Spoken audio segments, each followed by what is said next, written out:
I'm Trey Kay, and you're listening to Us and Them, the show where we tell stories of America's culture divides. Today, we visit farm country in Arkansas.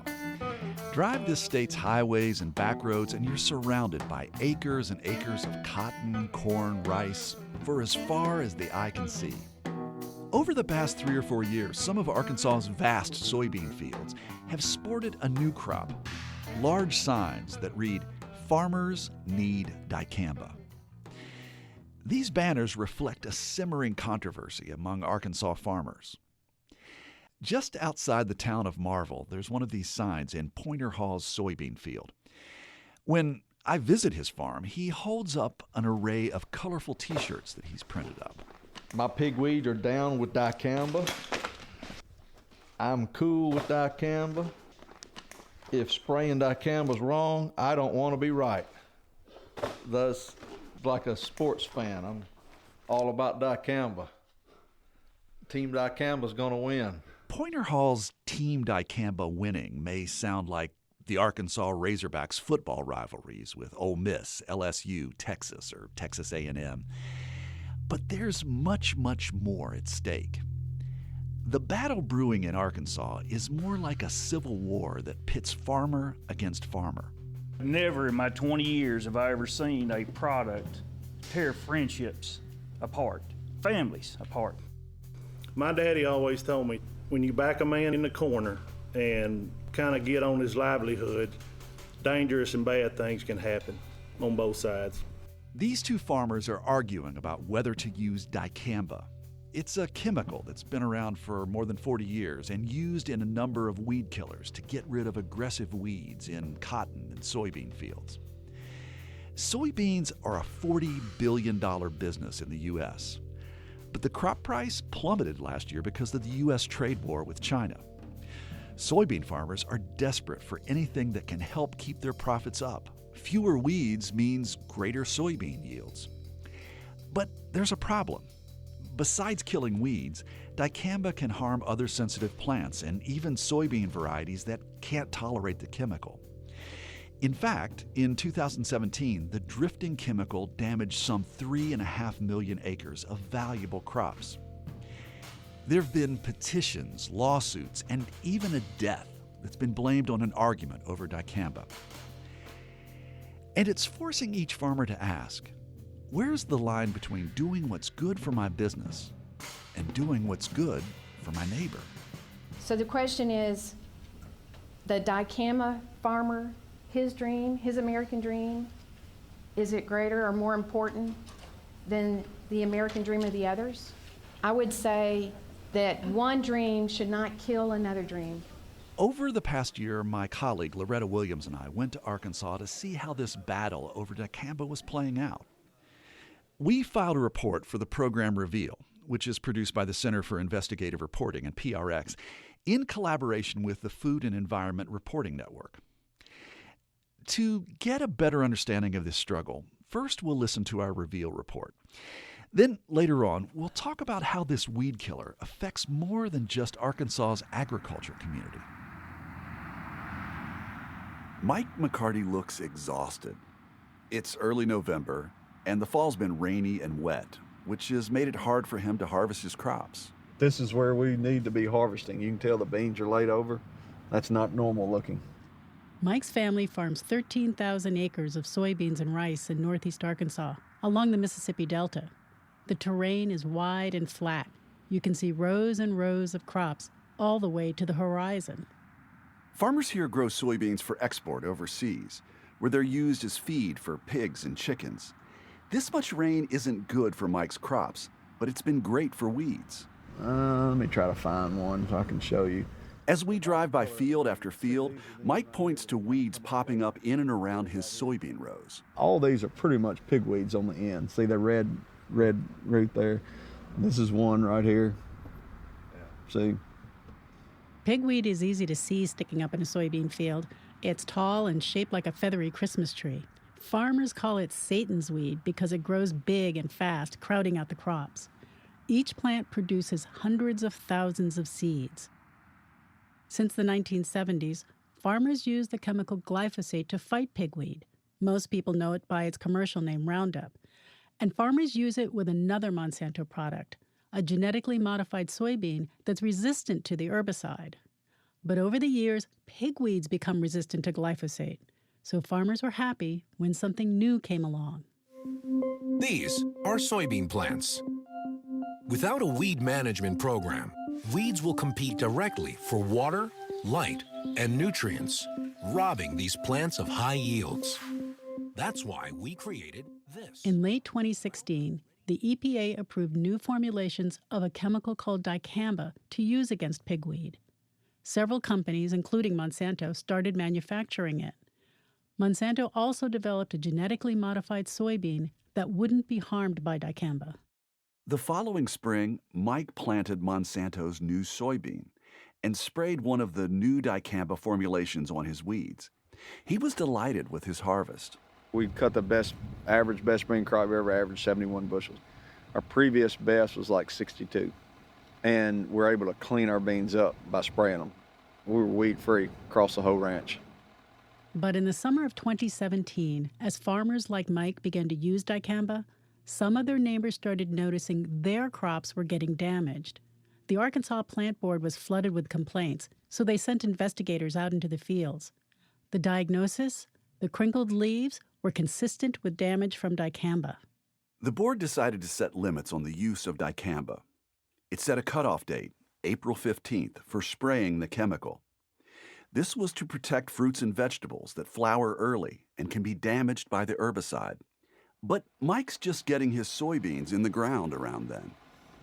Let me make sure I understand. So because of the April 15th cutoff, Right. you didn't apply dicamba this past year, no? Nothing. Had none applied in 18. 17, wall to wall. But in 18, no, we couldn't. I mean, we were locked out, so we applied it all the way up till the cutoff date. Mike's become a key player in the dicamba debate in Arkansas, and he's rallied more than 300 like-minded farmers to protest that cutoff date. Hello. Hey, come on in. How are you doing? Good. Mike? At his home in a wealthy subdivision, we sit at the family's dining room table. We're at a disadvantage in Arkansas. And I mean, I've got...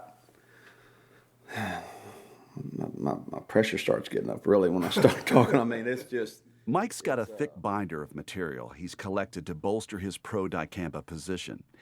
He points to maps and graphs that show how farmers in other states can spray dicamba more liberally than Arkansas farmers.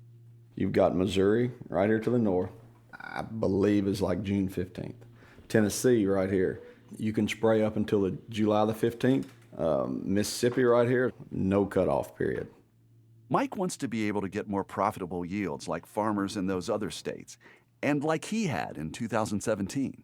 You know, in 17, when we were blowing and going, we had no idea that was ever going to be an issue.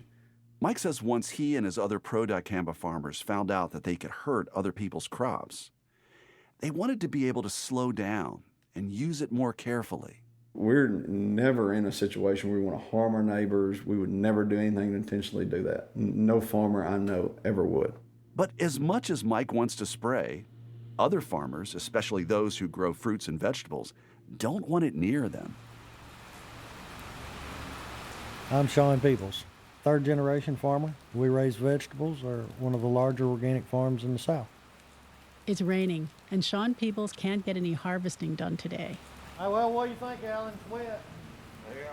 So we head over to his office, a repurposed nail factory in central Arkansas. Sean grows organic crops for large companies like Costco. They use his sweet potatoes for their house brand potato chips. If dicamba got on his organic crops, he'd have to plow them under, unless he could sell them as non-organic for much less money. This could put him out of business. Look, I don't care what you guys do with dicamba, just don't get it on me. Okay, that has always been, I don't think it should be here, but I can't stop it. But you stay away from me, because if you get on me and I can't sell my product and I go out of business and I don't have anything left to live for, and I'm going to lose my house and I'm going to lose every acre that I owned or my grandfather owned, you're fixing to see a whole new side of me. And that's what happened to Mike Wallace. The guy he mentioned, Mike Wallace, was a farmer who suspected that dicamba had damaged his crops. He got into a confrontation with a worker from a neighboring farm about it. They got into a scuffle, and Wallace was shot and killed. This was in 2016. Thankfully, there aren't any other examples of this kind of violence, but Wallace's death cast a shadow over the whole dicamba debate in Arkansas. It's made it hard for farmers to talk about their differences over whether or not to use the weed killer.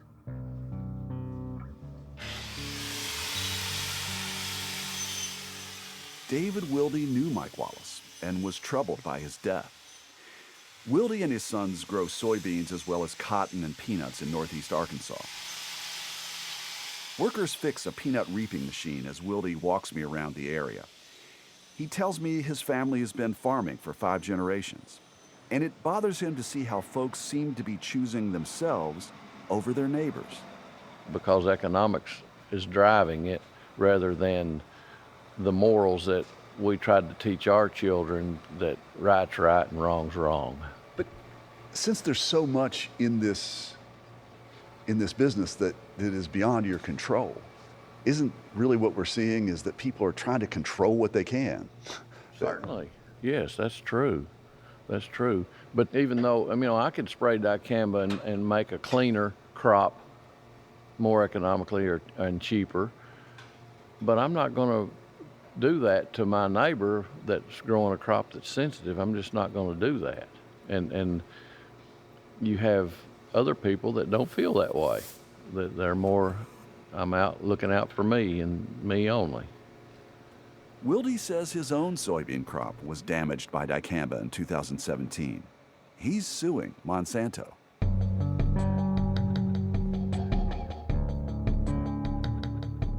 If there are two sides to this issue, pro and anti-dicamba, the folks in the middle are the scientists.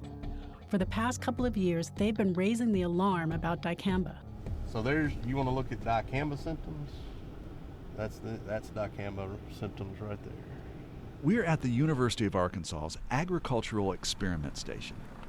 Weed scientist Tom Barber drives us through their test fields to show us what a soybean plant damaged by dicamba looks like. So it can look several different ways, but generally it will pucker that leaf up, or flatten the tip out, and you can see it kind of can point down or it'll point up. So is this plant ruined? Well, it's not ruined. It's still going to produce something. The biggest question is how much yield is reduced.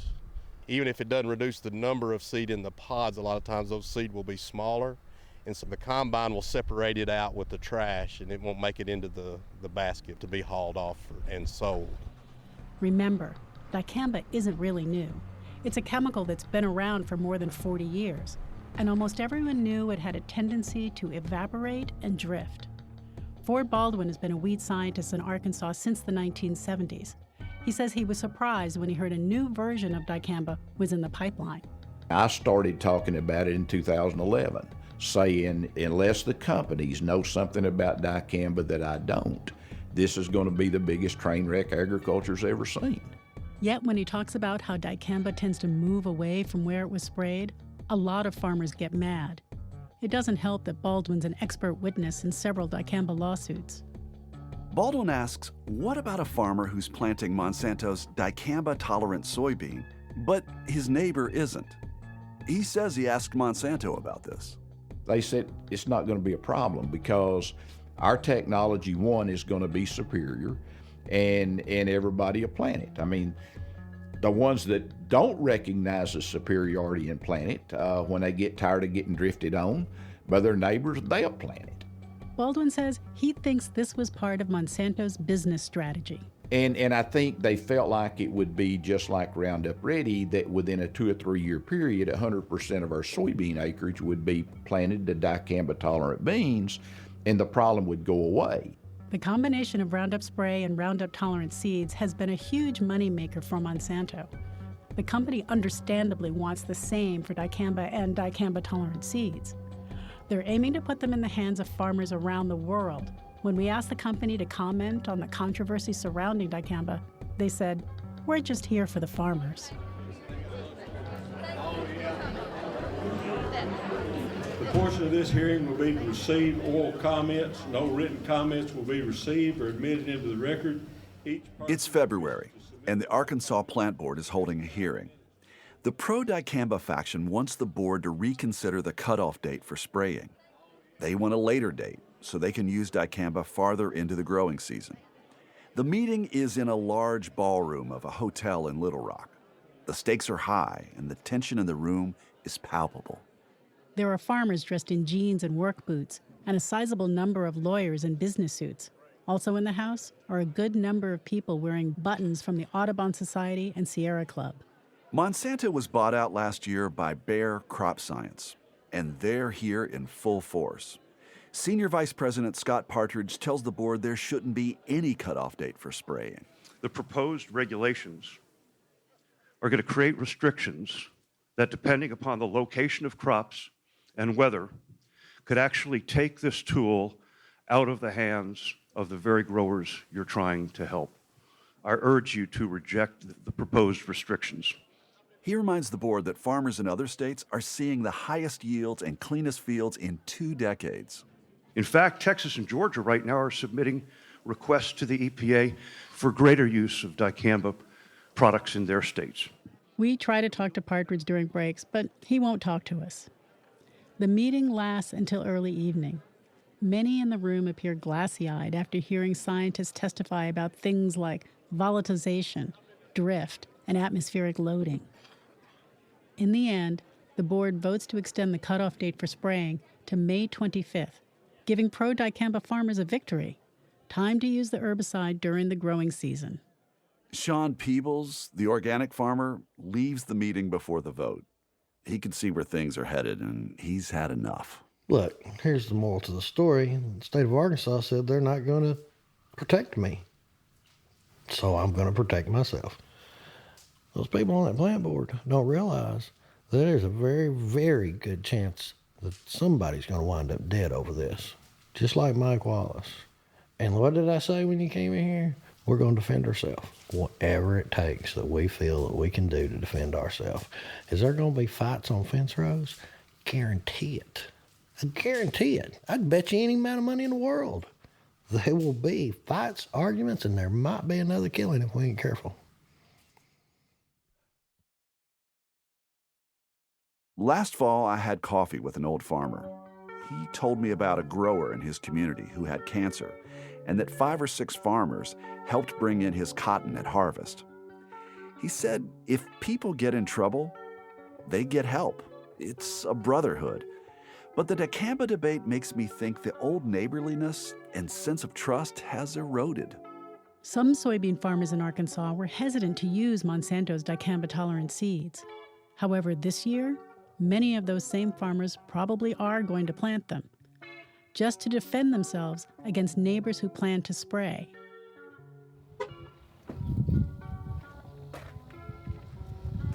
Good to see you. Good to see you.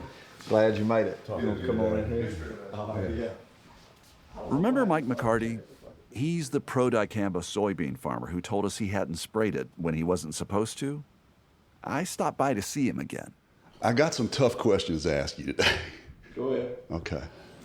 I clear a spot on the corner of his desk and lay down a 99-page report written by a plant board investigator.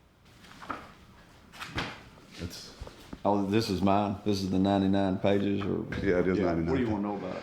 I got the report from a farmer who made a Freedom of Information Act request to the plant board for records of any grower suspected of violating the April 15th dicamba ban.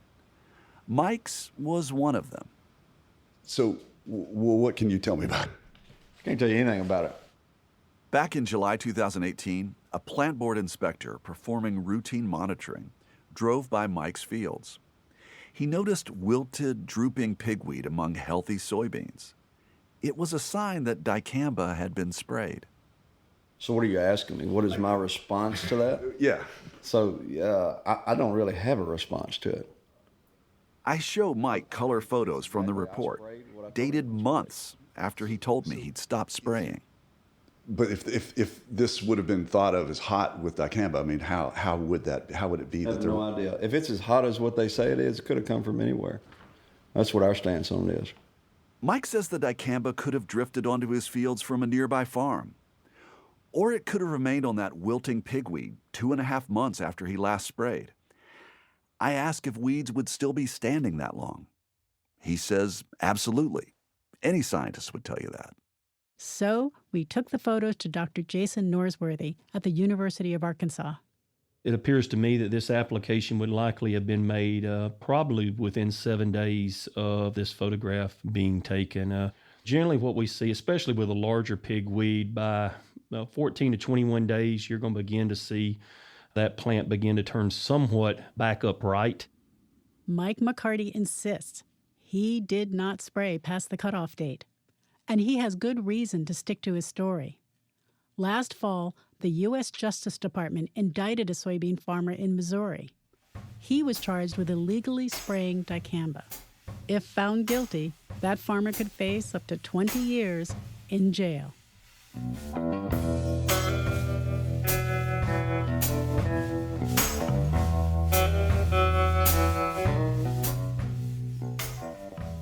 I produced that story with Loretta Williams for the program Reveal. The debate over dicamba isn't just happening in Arkansas. Farmers in at least 8 states have filed lawsuits against Monsanto, which is now called Bayer Crop Science, and other companies that sell the weed killer. And there's another suit on its way to federal court that seeks to overturn the EPA's approval of dicamba. Loretta and I worked with investigative reporter Liza Gross to report this story. She's followed the dicamba story longer than we have. When the host of Reveal, Al Letson, wanted to get a better understanding of the history of dicamba, he spoke with Liza. Hey, Liza. Hi, Al. So, Liza, if dicamba is so problematic, how did it get approved in the first place? That's a really good question, Al. The short answer is the system is broken. The EPA is supposed to make sure products it allows on the market are safe, but to do that, it relies mostly on studies from the companies that make the products. The idea is it's supposed to save taxpayer money, but it's an obvious conflict of interest. So the EPA is also supposed to consider evidence from independent scientists, and that's where the system failed. Tons of independent studies show that spraying so much dicamba would cause widespread damage. But the EPA ignored the evidence and sided with Monsanto. Tell us about some of the problems with Monsanto's studies. Monsanto submitted hundreds of lab studies that it claimed proved dicamba wouldn't be volatile. And by volatile, I mean it evaporates into the air in one place, then comes down in another. But scientists have known for decades that lab studies don't capture what happens in the field. I got transcripts through state public records requests that showed Monsanto knew volatility was a problem. They didn't let independent researchers test their product because they didn't want to jeopardize their EPA approval.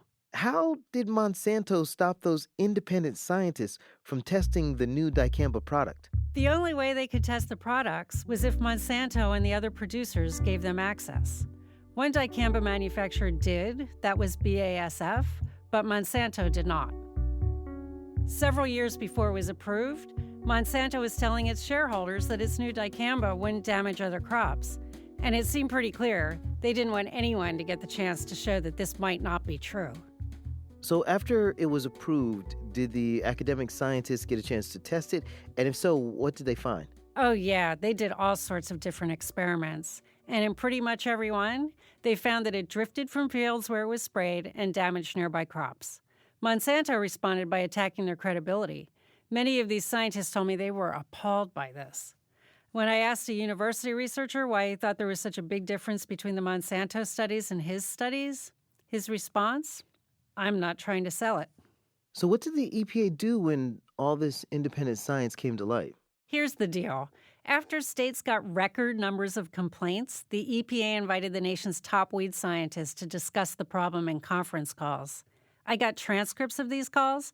They show that scientist after scientist told EPA officials simply changing how you can apply dicamba wouldn't solve the problem. That's because the product itself was the problem. These scientists did studies where they followed the instructions exactly, but dicamba still evaporated and harmed plants. The EPA didn't care. They just changed the instructions on the label, which didn't do anything to solve the problem. They were giving lip service to the scientists, but really they were tipping the scales for Monsanto. Why would the EPA want to allow this product on the market? They say it's all about killing weeds, Al.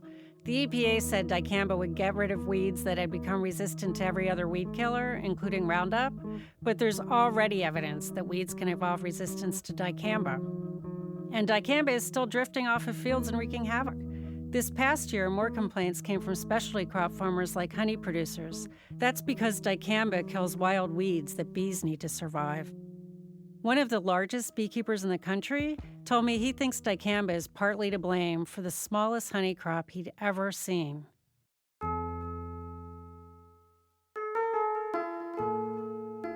That's Liza Gross talking with Reveal's host Al Letson about the history of the problematic weed-killing chemical dicamba.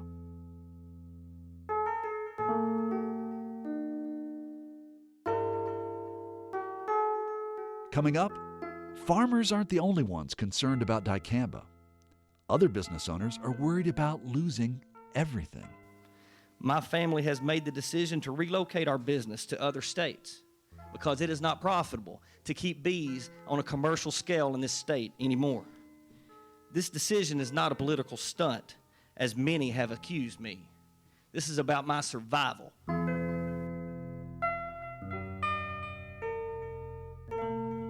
I'm Trey Kay, and this is Us and Them, which is supported in part by the West Virginia Humanities Council, the CRC Foundation, and the Daywood Foundation.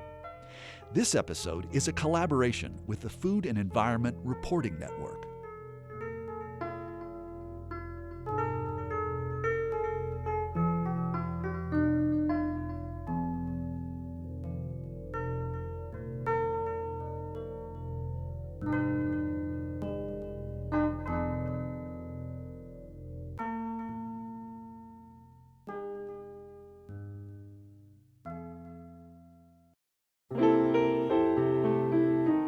In difficult times, music gives us peace, brings us together, and helps heal us. It calms our nerves and brightens our days. That's why we're bringing you classic episodes of Mountain Stage on air and in our podcast. This is Larry Gross, host of Mountain Stage. Find something that's familiar or brand new and feel the power of live music on our website, mountainstage.org. You're listening to Us and Them. I'm Trey Kay. We're doing something a little different with today's show, taking a look at an herbicide that pits farmer against farmer across the country. And it's having consequences even outside of farm country. It's a controversial chemical designed to help farmers control weeds. In the first part of the show, we heard a report that Loretta Williams and I produced for the program Reveal about the weed killer dicamba. Now we'll talk about how we reported this story and touch on some of the things that we weren't able to address. So I'd like to introduce you to my co-reporter, Loretta Williams. Hey there, Loretta. Hey, Trey. I'd say it's good to see you, but we're on opposite sides of the country, so the only time we've probably seen each other is in Arkansas. That does say something about how long we worked on this story. Yeah. So the story we just heard focused on farmers. But one of the things we learned is that the damage from the weed killer has spread pretty far beyond farm country. So before we get into that, though, I think we should let listeners in on why we chose this as an us and them story. Okay. I'd been contacted by a group out of Boston called Essential Partners. It's an outfit that brings people together who have opposing views to help them come to a consensus. They were advising the Winthrop Rockefeller Foundation in Arkansas to help break a deadlock between farmers about the weed killer dicamba. That was more than a year ago, and you were then the editor for Us and Them, and I pitched the story idea to you.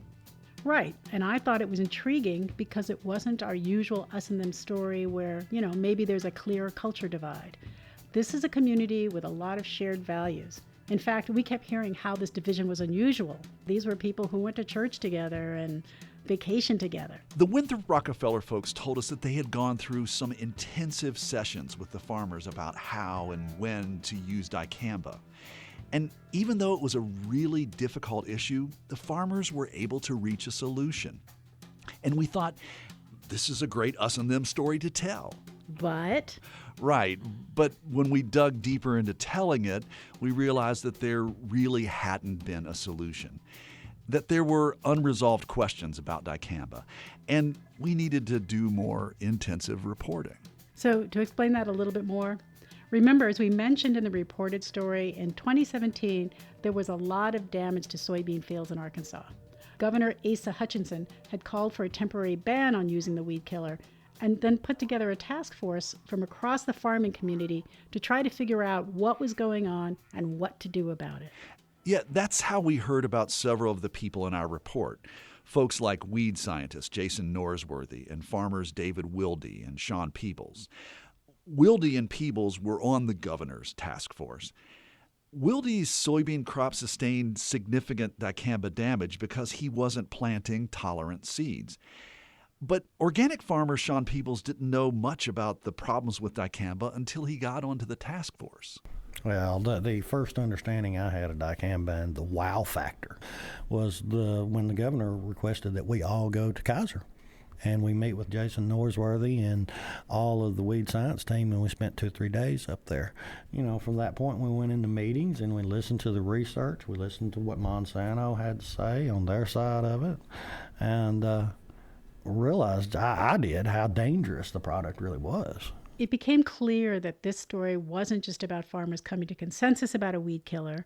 It was a story about how the herbicide dicamba came to dominate the Arkansas farm community's conversations and time. And then toward the end of the year, we witnessed another dynamic coming into play. This debate may have started in farm country, but by the winter of 2018, the public had began to take note. And that's largely because of a presentation by weed scientist Dr. Jason Norsworthy. He described what might happen if farmers sprayed a lot of dicamba during the growing season. Norsworthy talked to the Arkansas State Plant Board in December 2018.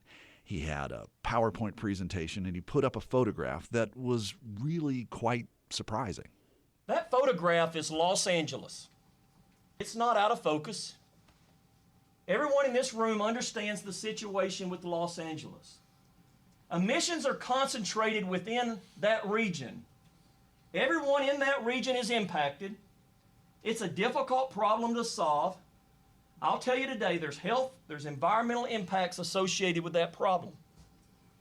Folks, that's reality.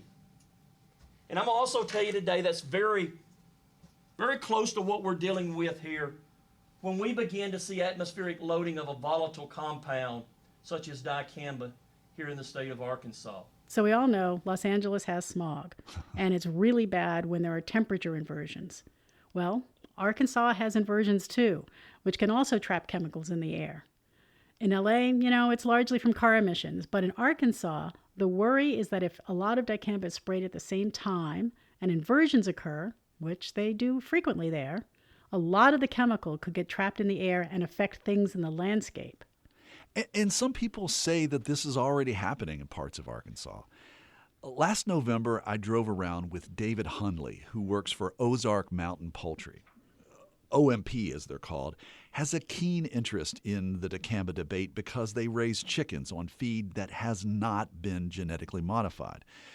Monsanto's dicamba-tolerant soybeans are genetically modified, so that doesn't work for OMP. Yeah, but Hundley didn't really want to talk about OMP, did he? No, he didn't. I mean, he lives near Jonesboro in the northeast part of the state, an area where farms have sustained a lot of dicamba damage. But he's worried about the broader effects from the weed killer that have shown up outside of farm country. I can take you right now to any tree in this county and show you damage. And that people would say there's no way, but I've been all over this county all summer and there's damage in nearly every tree in this county, and it was illegal to apply this year. We're in Jonesboro, Arkansas, downtown. There is damage. As Hundley drove me through his suburban neighborhood, he pointed to damaged trees and shrubs. He also told me about his neighbors' vegetable gardens that had been damaged, and many of them didn't understand why. So, Trey, I wasn't with you on this trip. Is Hundley sure that's dicamba damage and not something else? Yeah. He says university scientists check the trees that are dying on his property. They say it's dicamba damage. And he says some of the pro-dicamba folks would agree. However, they don't believe this damage is from farmers spraying, but rather landscaping services using dicamba to keep lawns weed-free. Right, because dicamba is used to get rid of weeds and grass. You can even buy it at Home Depot and Lowe's for your home. Right. So David Hundley takes me to a place where there might be dicamba damage that would not be a result of people spraying their lawns. Well, right there's a sycamore tree. Sycamore tree's probably the most susceptible non-agricultural crop that you see in the city. This is a business district where there's garages, restaurants, concrete and pavement everywhere. And so here we got some sycamore trees that are kind of planted in between businesses, kind of in the little area between parking lot and parking lot. Right away. There's gravel on the ground in between the trees. There's no yards, so let's get out and look at this. Okay. See that leaf right there that looks like a cereal bowl? Yeah. See how cupped it is? A sycamore leaf is typically huge, flat leaf. Aside from the damage Hundley believes dicamba causes to plants in his neighborhood, town, and county, he's really concerned about something else. What impact will this dicamba controversy have on agriculture in Arkansas? It probably be the biggest black eye agriculture has ever had. Why? Because there'll be widespread damage over the whole state. And once the general public gets involved, and once the environmental groups get involved, they won't just come after dicamba, they'll come after every herbicide we use. He believes if the agriculture community doesn't do a better job of managing this controversy, they may not like how outside forces will manage it.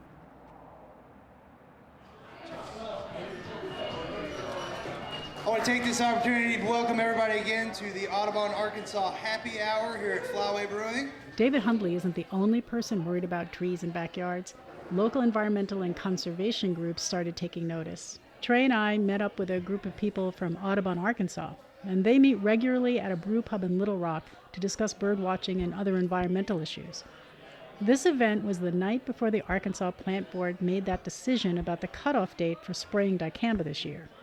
Dan Scheinman is Audubon, Arkansas's bird conservation director, and he and Trey had a talk over a beer. So this has been a topic of discussion among farmers in Arkansas for a long time. When did you first hear about the controversy around this cutoff date for spraying dicamba? Well, at Audubon, Arkansas's environmental summit last fall, I heard Ford Baldwin talk about the dangers of dicamba, and that piqued my interest. And I went to the plant board's meeting in December, and I saw Dr. Norsworthy talk about his research on dicamba's volatility, and that really made me worried about the effects of dicamba on the environment. Dan Scheinman and other Audubon members started a letter-writing campaign asking concerned citizens to send their thoughts in during the public comment period before the big plant board meeting. Audubon, Arkansas absolutely wants to bring this issue to the attention of the wider public, and we want the plant board to know the public is watching this issue. And win or lose tomorrow at the public hearing, Audubon and our followers will be watching how dicamba develops in Arkansas and other states. So we were all there the next day. That was a long meeting. Yeah, and it's because anyone who wanted to talk had 5 minutes. Mr. Dan Scheinman against the proposed regulation, and on deck, Chad Fullerton. I am Dr. Dan Scheinman, Bird Conservation Director for Audubon, Arkansas. Now, remember, farmers who were in favor of using dicamba longer into the growing season, they won. Despite the fact that many more people who commented to the plant board were against using dicamba into the growing season. I'm concerned that if millions of acres are sprayed in warm weather, the atmospheric loading will have landscape scale effects. There could be damage to public lands, duck hunting grounds, farm bill conservation acres, native plants, street trees, home gardens, honeybees, monarchs, and more. So that's a lot of things that could be affected. And then Dan Scheinman made a comment I thought was pretty insightful. Potential harm to these organisms must be part of your equation, keeping in mind that this metric has likely gone underreported and will continue to be underreported because a reporting mechanism, a monitoring mechanism, is not in place. Loretta, I remember Dan's testimony to the plant board, but I confess I really don't understand what he was saying here. It's actually pretty simple. If a citizen sees something wrong with the trees around her house and thinks, it might be caused by dicamba, she can call the plant board and an inspector might be assigned to take a look and say whether the damage is due to dicamba or something else. But it's a process that happens only when somebody sees something and then says something. That's different than, say, a systematic monitoring program where someone might regularly take samples from trees to track potential dicamba damage. Okay, I got it. Well, so far, there have only been small-scale science studies that show the potential of dicamba damage to plants over a wide area. Studies notwithstanding, there are real people who say dicamba has hurt their businesses. And these stories are compelling, and in some cases, heartbreaking. Richard Coy spoke up at the plant board meeting about his commercial beekeeping business. My family has made the decision to relocate our business to other states because it is not profitable to keep bees on a commercial scale in this state anymore. This decision is not a political stunt, as many have accused me. This is about my survival. Have any of you had to tell your wife and little girl that you have to move to another state because people don't do the right thing? If you have, give me some advice. The largest beekeeping business in this state, after 50 years of operation, which pollinates 1 million plus acres, has decided that Arkansas agriculture and beekeeping is not compatible.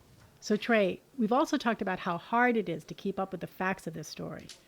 For example, people on the pro-dicamba side pointed out to us that in 2017, Arkansas had its biggest honey crop ever. So, if you're having a problem with your bees, how could that be? I mean, they said production jumped 35%. So I'm not sure they quite believed Richard Coy's story. Yeah, but I recently spoke with Richard Coy, and he says that there was an error in the USDA's report about honey production. Long story short, the report for 2018 has just come out, and it shows that honey production in Arkansas is still on the decline. And the report for 2017 was amended, noting it was also a below-average year.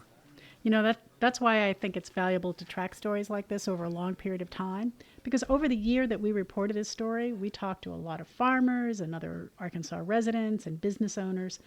However, I want to mention one of the groups that we weren't able to write much about in the Reveal story, the powerful group of men on the Arkansas Plant Board. These are the men who made the decision first back in 2017 to set the April 15th cutoff date, which effectively banned dicamba during the growing season. Then they voted this past winter to move that date into late May so that farmers can spray early into the growing season. What's not so obvious from our Reveal story is that the makeup and the power balance of the plant board has shifted in the past year.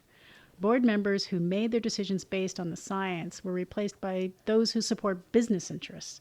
At the meeting, Farmer James Williams complained that some of those board members had potential conflicts of interest. There are two members who sit on this board with obvious bias in this issue, Mr. Barry Walls and Sam Stuckey. Mr. Walls is on a YouTube video promoting XtendiMax soybeans for seed production on his farm in 2016. I don't believe that he should be voting today due to bias. I found the plant board to be an interesting governing body. Its members are charged with enforcing EPA rules and making recommendations to the Arkansas legislature. This is also a group that investigates violations and imposes fines. And not many states have plant boards like this anymore, or if they do, they don't necessarily have jurisdiction over the regulation of pesticides and herbicides. For example, in California, where I live, that duty falls under the Department of Pesticide Regulation, which is under Cal EPA, the State Environmental Protection Agency. In Arkansas, the governor appoints 7 board members. Everyone else is appointed by various organizations connected to agriculture, including someone from, quote-unquote, pesticide manufacturing. Yeah, I mean, there was a guy from the chemical company BASF on the board. You could say that everyone on that board has a vested, usually business interest in whatever decision is made by the board. So you can see the potential for politics to come into play. But after listening to Arkansans over the past year, I heard that people have different points of view on who should be served by the plant board. Matt Smith, a farmer who wants to use dicamba during the growing season, got up at the February meeting to make note of all the regular citizens in the room. By asking the general public to weigh in on a farm issue, they have dominated the noise. But first and foremost, I'll remind you this is an ag issue, as we are up here in front of a board based on mainly agricultural experts. But not all farmers feel this way. Gail Stewart, for example, is a soybean and rice farmer, and she wants to avoid using dicamba. She's also a lawyer. The plant board is not charged with looking after just farmers. The plant board is charged with looking after the interests of all the people of the state of Arkansas, whether they're a small tomato grower, whether they have a home garden, or whether they're trying to raise 10,000 acres of soybeans. So there was one more person who made an interesting point, and I have to say, maybe this is too in the weeds. And we have tried to avoid using that phrase, but it is way too appropriate in this story. So it's basically a question of who informs the plant board's decisions. Clearly, the plant board invited weed scientists like Jason Norsworthy to speak at various plant board meetings, including the one last February. But Chuck Farr, who is a crop consultant, pointed out that the board overlooked people like him who have a lot of insight to offer. I'm a big fan of George Patton. He's one of my heroes. He was surrounded by generals who advised him on what he should and should not do. Yet, if you look at history, George Patton was a guy who relied most on his colonels, his captains, and his lieutenants in the field because they were the ones that had the boots in the field and on the battle sites. They knew firsthand what was going on. Yet, to my knowledge, our plant board has not reached out to any of the consultants or our association for our opinion or expertise knowledge in the field of what is factually going on in the field on a day-to-day basis. Yet we're licensed by this board. The use of dicamba has split the farming community. Some look to science to guide their practices and policies. But just as often, scientists from Arkansas's university system are attacked and discredited. At the plant board meeting, I listened as people spoke out against research scientists like Jason Norsworthy. This is Arkansas farmer Charles Williams. You may or may not be aware that in re-registration, EPA considered 8 academic field studies conducted in 2017 and 18, including the work by Dr. Norsworthy, whose presentations you have undoubtedly and prominently relied on in your deliberations. The EPA effectively found Dr. Norsworthy's volatility research an outlier, citing issues with it. But others, like former plant board member Ray Vester, had another perspective. And on the subject of our researchers, I've heard some people here stand there today and malign them and speak negatively of them, and half of them don't know what they're talking about, okay? When you talk about my researcher, be careful, I'll kick your butt. And I'm serious. Don't be lying about these people. Loretta, one thing I heard from many people on both sides of the debate was frustration and anger towards Monsanto for putting, and some say rushing, a problematic product onto the market without adequate testing. I mean, sure, it was a solution to a pernicious weed problem, but rolling it out this way, some farmers say made a bad situation worse. It'll be interesting to see what happens in the next few years. Monsanto, which, remember, was bought by Bayer, the German company. Right, like Bayer aspirin. Well, they just made an application to the EPA to use dicamba in the growing season on corn. And we won't see that for a while, but in the meantime, Bayer has other things to focus on. Monsanto lost 2 court cases in the last few months regarding the potential health impacts of another one of its products, Roundup, and there are a lot more of those lawsuits in the pipeline. And you may have seen the news that Bayer shareholders were really angry at the last meeting, questioning whether Bayer's CEO had done his due diligence in assessing the risk of buying Monsanto. Right. And as our reveal story mentioned, there are dicamba-related lawsuits that will also grind on for the next couple of years. So we definitely haven't seen the end of this. Hey, Loretta, thank you so much for reporting this story with me. It was really interesting, Trey, and there's lots of reasons to revisit this in the future. You've been listening to Us and Them. Our team for this show was me, Trey K, and Loretta Williams. Deborah George was the editor for the Reveal segment. Special thanks to the team at Reveal. Brent Cunningham from the Food and Environment Reporting Network, Dan Breen of Arkansas Public Media, and our reporting colleague Liza Gross. Also special thanks to Parisa Parsa of Essential Partners in Boston and Janet Harris of the Winthrop Rockefeller Foundation. Michael Lipton and Tristam Lozow wrote and performed the Us and Them show music. Mark Lerner designed our logo. The marvelous people at PRX and West Virginia Public Broadcasting make Us and Them possible. So do grants from the Corporation for Public Broadcasting, the West Virginia Humanities Council, the CRC Foundation, and the Daywood Foundation. Us and Them was originally developed with assistance from the mentorship program at AIR, the Association of Independents in Radio. We'll see you next time on Us and Them.